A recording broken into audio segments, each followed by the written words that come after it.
Assalamualaikum warahmatullahi wabarakatuh. Alhamdulillah kita bertemu lagi pada kesempatan kali ini untuk melanjutkan materi kita, materi kimia kelas 10. Di video kali ini kita akan coret-coret mengenai diagram orbital dan penentuan bilangan kuantum. Masih dengan saya Anita Santri. Sebelum kita mulai pelajaran kali ini, ada baiknya kita berdoa dulu. Bismillahirrahmanirrahim. Rabbi zidni ilman warzuqni fahman wa amalan sholihan. Amin. Yang akan kita bahas ada dua hal. Yang pertama, bagaimana cara menggambar diagram orbital dan bagaimana cara menentukan bilangan kuantum. Nah, di sini akan diberikan 3 contoh untuk menggambarkan diagram orbital dan menentukan bilangan kuantum. Mudah-mudahan bisa bermanfaat bagi kamu dalam mengerjakan soal nantinya. Yang akan kita bahas yaitu atom karbon dengan nomor atom 6, atom klorin dengan nomor atom 17, dan atom titanium dengan nomor atom 22. Jika ada pertanyaan untuk atom lainnya yang membingungkan, saya terima pertanyaannya di kolom komentar ya. Insya Allah akan saya jawab secepatnya. Baik, kita akan bahas satu persatu. Check it out. Atom karbon dengan nomor atom 6 ketika dikonfigurasikan berdasarkan subkulit 1s2, 2s2, dan 2p-2. Jadi untuk menentukan diagram orbital dan menentukan bilangan kuantumnya itu kita harus konfigurasikan berdasarkan subkulit ya. Nah, selanjutnya fokusnya itu adalah ke elektron yang terakhir yaitu 2p2. Nah, dari 2p2 inilah kita akan menggambarkan diagram orbitalnya ya. Subkulit P itu memiliki 3 orbital. Sedangkan elektron yang akan kita gambarkan adalah sebanyak 2 elektron. Jadi sesuai dengan aturan Hahn, asas larangan Pauli, dan aturan Aufbau, maka penggambaran elektron di orbital P sebanyak 2 adalah sebagai berikut. Jadi diisi pada orbital pertama dan kedua dengan spin mengarah ke atas masing-masing 1 elektron. Ya, ini adalah diagram orbitalnya. Lanjut lagi, menentukan bilangan kuantum ya. Bilangan kuantum itu ada 4 jenis. Yang pertama adalah bilangan kuantum utama yang menunjukkan posisi elektron pada kulit keberapa. Jadi ini sangat mudah, cukup kamu melihat ini nomor kulitnya di elektron terakhir ini tadi. Ini adalah nomor kulit 2, berarti bilangan kuantum utamanya adalah 2. Selanjutnya bilangan kuantum azimut. Bilangan kuantum azimut itu menunjukkan posisi elektron pada subkulit apa. Di sini bisa kita lihat dia berada pada posisi subkulit P.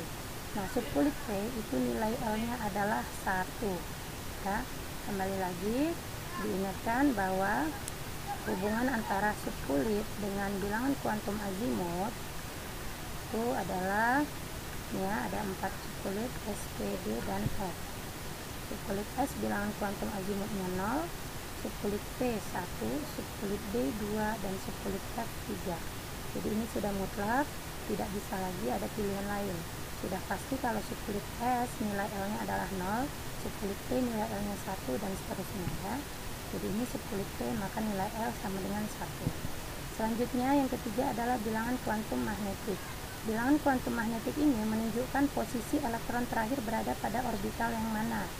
Nah, nilai N ini tergantung dari L, dimulai dari minus L sampai positif L. Jadi ini orbitalnya kita kasih nomor dulu.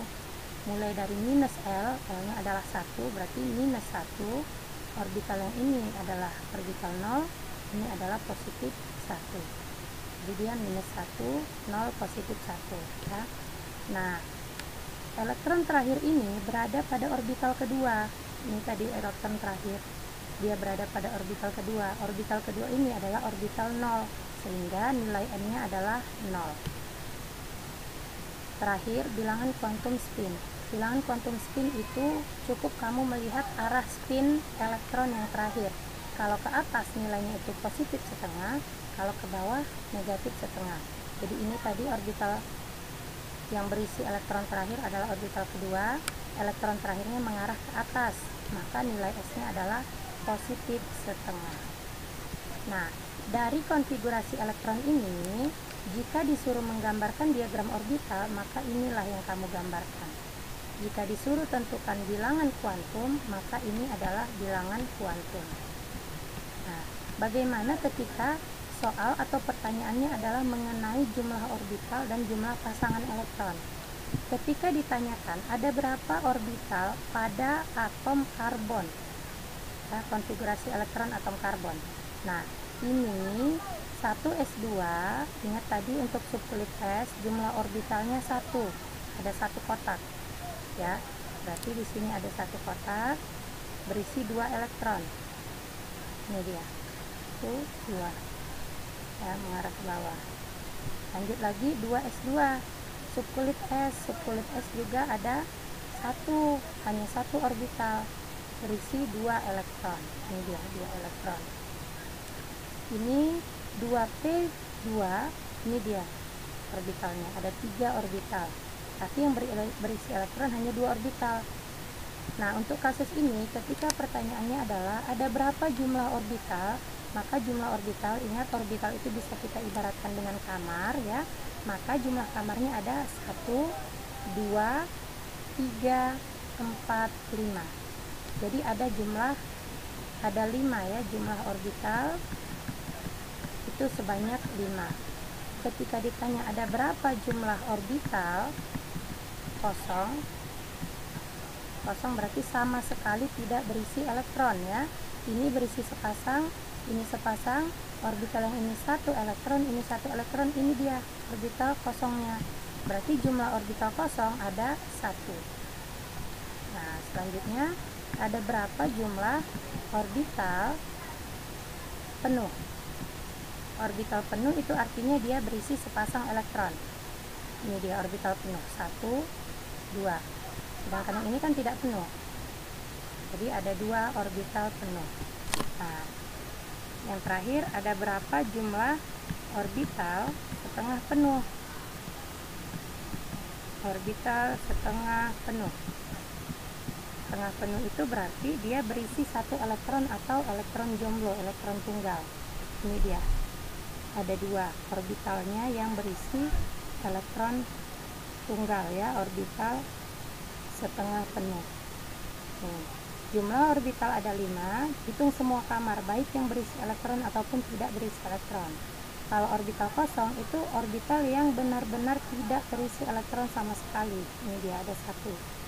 Selanjutnya orbital penuh itu ada 2. Ini dia berisi sepasang elektron, ya, 1, 2. Nah, orbital setengah penuh itu berarti orbital yang berisi elektron tunggal, ada 2. Oke, jadi itu beberapa kemungkinan pertanyaan yang muncul dari konfigurasi ini, ya. Atau bisa juga ada berapa pasang elektron, ya, berapa pasang elektron dari konfigurasi elektron karbon ini. Jadi ini dia sepasang elektron, pasangan pertama, ini pasangan kedua. Jadi hanya ada 2 pasang elektron. Yang ini apakah berpasangan? Tidak, karena mereka berada di orbital yang berbeda. Dan arah spinnya juga sama-sama mengarah ke atas. Sedangkan pasangan elektron itu berada di satu orbital yang sama dengan arah spin satu ke atas dan satu lagi ke bawah, ya. Jadi di sini hanya ada 2 pasang elektron. Ya, 1 pasang, 2 pasang. Oke, ketika ditanya lagi ada berapa elektron tunggal, ya, elektron tunggal berarti elektron yang jomblo, sendirian, di kamarnya sendirian, di orbitalnya sendiri 1 elektron, jadi ada 2 elektron yang tunggal. Oke, itu dia beberapa kemungkinan pertanyaan yang muncul dari konfigurasi elektron untuk atom karbon. Lanjut lagi ke atom klor. Atom klor nomor atom 17, konfigurasinya adalah 1s2, 2s2, 2p6, 3s2, dan 3p5. Nah, penentuan bilangan kuantum dan diagram orbital itu fokus ke 3p5 ini. Orbital dari subkulit P sebanyak 3 orbital. tapi elektron yang disusun itu sebanyak 5 ya. 1, 2, 3, 4, 5. Ingat, elektron terakhir berada di sini ya. Oke, ada 5 elektron yang disusun. Ini adalah diagram orbitalnya. Nah, selanjutnya menentukan bilangan kuantumnya. Bilangan kuantum itu ada 4 jenis, yaitu bilangan kuantum utama, bilangan kuantum azimut, bilangan kuantum magnetik, dan bilangan kuantum spin. Untuk bilangan kuantum utama cukup lihat nomor kulitnya, yaitu 3. Untuk bilangan kuantum azimut itu lihat subkulitnya, subkulit E, berarti bilangan kuantum azimutnya adalah 1. Nah, lanjut lagi, bilangan kuantum magnetik itu tergantung elektron terakhir berada di posisi mana. Ini kamar orbital -1, orbital 0, dan orbital +1. Nah, elektron terakhir tadi ini berada pada orbital 0. Nah, maka nilai bilangan kuantum magnetiknya adalah 0. Cek lagi, elektron terakhir tadi mengarah ke atas atau ke bawah. Ternyata mengarah ke bawah. Kalau mengarah ke bawah, maka nilai spinnya adalah minus ya, atau negatif setengah. Kalau tadi ke atas, dia positif setengah. Jadi ini adalah bilangan kuantum untuk atom klor. Nah, bilangan kuantum. Lanjut lagi, ketika ditanya ada berapa jumlah orbital. Jumlah orbital dari konfigurasi elektron atom klor ini. Jadi untuk subkulit S itu orbitalnya adalah 1. Ini sudah pasti dia berisi sepasang elektron ya. 1. Subkulit S yang ini juga 1. Kita gambarkan saja 1 orbital. Ini 1 orbital. Untuk P dia 3 orbital. S yang ini 1 orbital. Dan P yang terakhir sebanyak 3 orbital. Nah, jadi ada berapa jumlah orbitalnya? Hitung aja ada berapa kamar. 1, 2, 3, 4, 5, 6, 7, 8, 9. Jadi ada 9 orbital. Nah, ketika ditanya ada berapa jumlah orbital penuh, maaf, orbital kosong dulu ya, kita lihat berapa jumlah orbital kosong. Nah, yang kosong berarti yang sama sekali tidak berisi elektron. Ini sudah pasti berisi elektron sepasang, ini juga sepasang, ini juga sudah penuh ya. Ini penuh, tinggal yang ini yang terakhir. Yang terakhir ini ada 1 orbital yang tidak sepasang, tapi dia berisi elektron. Tapi pada kasus ini jumlah orbital kosongnya adalah 0. Dia tidak ada orbital yang kosong ya. Lanjut lagi, ada berapa jumlah orbital penuh. Jumlah orbital penuh tadi berarti dia berisi sepasang elektron. Nah, yang ini orbitalnya penuh karena berisi 2 elektron. Ya, nggak usah digambarkan, sudah pasti dia berisi sepasang elektron. Berarti ini penuh, ini juga penuh, ini juga penuh. Nah, yang jadi masalah adalah elektron yang terakhir. Elektron terakhir ada 1 orbital yang tidak penuh dari semua total orbital. Tapi total orbitalnya ada 9, 1 yang tidak penuh, maka yang penuh adalah 8. Nah, jumlah orbital setengah penuh. Nah, jumlah orbital setengah penuh adalah 1. Ini dia, yang setengah penuh. Yang terakhir di sini ya, hanya berisi 1 elektron. Nah, kalau ditanya lagi, ada berapa pasang elektron? Berapa pasang elektron? Nah, cukup kamu hitung saja. Selain yang ini tadi, berarti di sini sepasang, 2 pasang, 3 pasang, 4 pasang, 5 pasang, 6 pasang, 7 pasang, dan 8 pasang. Yang di sini kan dia tidak berisi pasangan elektron, berarti jumlah elektron yang berpasangan ada 8 pasang elektron. Nah, berapa elektron tunggal? Jadi elektron tunggal itu bisa dikatakan juga elektron yang sendiri, yang jomblo, berada di orbitalnya. Ini dia, hanya ada 1 elektron tunggal. Oke, saya yang terakhir contohnya yaitu atom titanium ya, titanium dengan nomor atom 22. Konfigurasinya adalah 1s2, 2s2, 2p6, 3s2, 3p6, 4s2, dan 3d2. Nah, untuk menggambarkan diagram orbitalnya itu fokus ke elektron terakhir yaitu 3d2. Subkulit B itu memiliki 5 orbital. Jadi elektron itu akan kita susun, akan kita konfigurasikan ke dalam 5 orbital ini. Berapa elektron? Sebanyak 2 elektron ya, jadi 1, 2 dengan spin mengarah ke atas. Nah, selanjutnya ini adalah diagram orbitalnya. Sekarang menentukan bilangan kuantum. Bilangan kuantum juga itu fokus ke elektron yang terakhir. Nah, di sini bilangan kuantum utama dari 3d2 adalah 3. Ya, M sama dengan 3. Bilangan kuantum azimutnya subkulit D nilai L sama dengan 2. Bilangan kuantum magnetiknya, perhatikan penomorannya ini. Untuk magnetik mulai dari minus L sampai positif L. Jadi mulai dari minus 2. L-nya kan 2. Jadi di sini minus 2, minus 1, 0, positif 1, dan positif 2. Cek elektron terakhir itu berada pada orbital yang kedua. Orbital kedua adalah orbital minus 1. Maka nilai bilangan kuantum magnetiknya adalah minus 1. Nah, bagaimana dengan bilangan kuantum spinnya? Spin itu tergantung dari arah elektron terakhir. Kalau elektron terakhir mengarah ke atas, maka nilai bilangan kuantum spinnya adalah positif setengah. Sedangkan elektron mengarah ke bawah, maka bilangan kuantum spinnya adalah negatif setengah. Ini bilangan kuantum spinnya adalah positif setengah karena elektron terakhir mengarah ke atas. Ya, positif setengah. Ini adalah bilangan kuantum untuk atom titanium. Sekarang kita tentukan ada berapa jumlah orbital.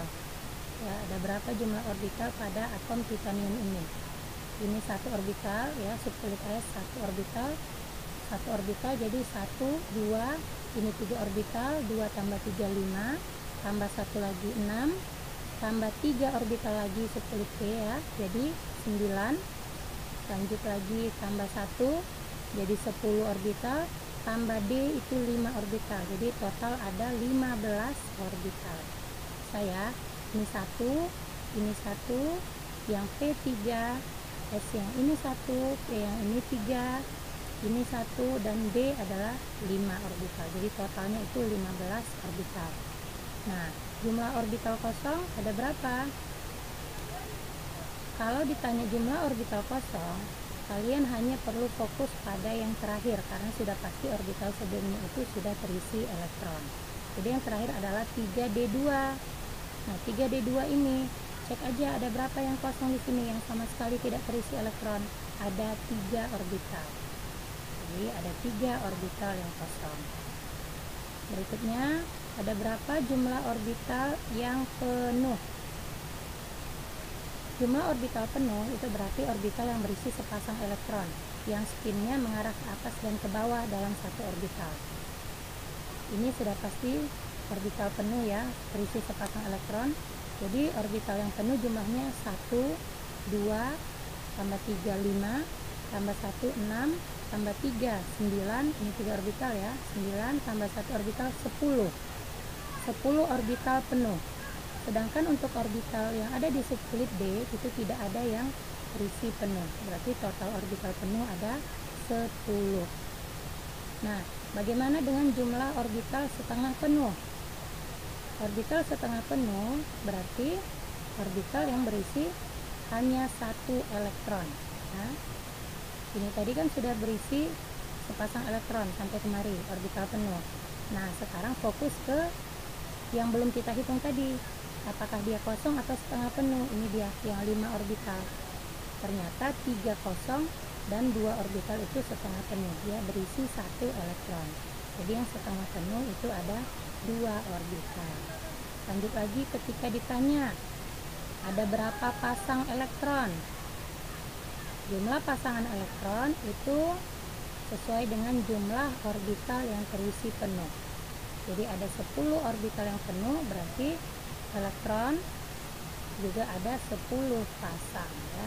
Sepasang di sini, 2 pasang, 5 pasang, 6 pasang, tambah 3, 9 pasang, tambah 1, jadi 10 pasang elektron. Di sini dia tidak berpasangan. Walaupun ada 2 elektron di sini, tetapi mereka berada di orbital yang berbeda dengan arah spin yang sama-sama mengarah ke atas. Oke, lanjut lagi. Ada berapa elektron tunggal? Nah, elektron tunggal itu biasanya sama jumlahnya dengan jumlah orbital yang setengah penuh, yaitu ini dia, orbital yang sendiri-sendiri, sebanyak 2 elektron. Oke, demikian pembahasannya. Semoga bisa dipahami ya, dan bisa diterapkan untuk konfigurasi elektron-elektron lainnya. Terima kasih atas perhatiannya, semoga bermanfaat dan membawa berkah. Jangan lupa di like dan di subscribe serta di share ke teman-teman ya. Semoga bermanfaat juga buat mereka. Terima kasih. Assalamualaikum warahmatullahi wabarakatuh.